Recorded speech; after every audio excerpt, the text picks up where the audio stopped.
为何必须接种 ？Chapter 1 高盛行率地区的防护。台湾的结核病盛行率相较于许多发达国家来说是较高的，但和全球一些结核病高盛行率国家比较，则相对较低。台湾过去几十年来在控制结核病方面已经取得显著进展，但结核病仍然是台湾重要的公共卫生问题之一。根据卫生福利部疾病管制署的数据，近年来台湾的结核病通报率逐年下降，但仍有必要持续推动防治措施。台湾每年大约有几千例新诊断的结核病病例。Chapter 2 降低新生儿结核病发病率。以下是卡介苗作用机制的关键解释：一、启动先天免疫反应。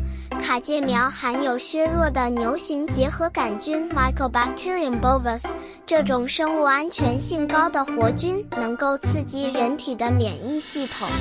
二、引发特异性免疫记忆。疫苗中的活菌成分促使体内产生特异性的 T 细胞反应，这些 T 细胞对抗结核杆菌具有重要作用。三、防止严重结核病形式的发生。最重要的是，卡介苗特别有效于防止结核病中最严重的形式，如结核性脑膜炎和传散性结核。这些是在儿童中可能导致高致死率的疾病形式。Chapter 3 长期健康的影响。卡介苗 BCG vaccine 对儿童的长期健康影响，特别是在防止结核病的严重形式上，如结核性脑膜炎开放性结核，具有重要的作用。根据世界卫生组织研究， BCG 苗对于预防这些严重形式的结核病在儿童中的保护效果相当高，超过80%。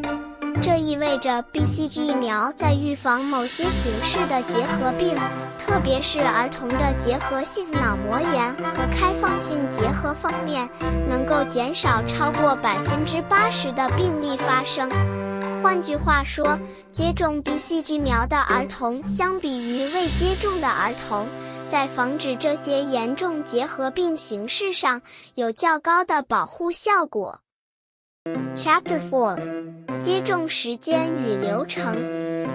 一、接种的最佳时期。按照台湾的健康政策，卡介苗的接种是计划在婴儿出生满5个月，建议接种时间为出生满5-8个月施打，至迟1岁前完成。其目的是期望减少接种卡介苗之婴儿发生较严重之卡介苗不良反应骨炎、骨髓炎。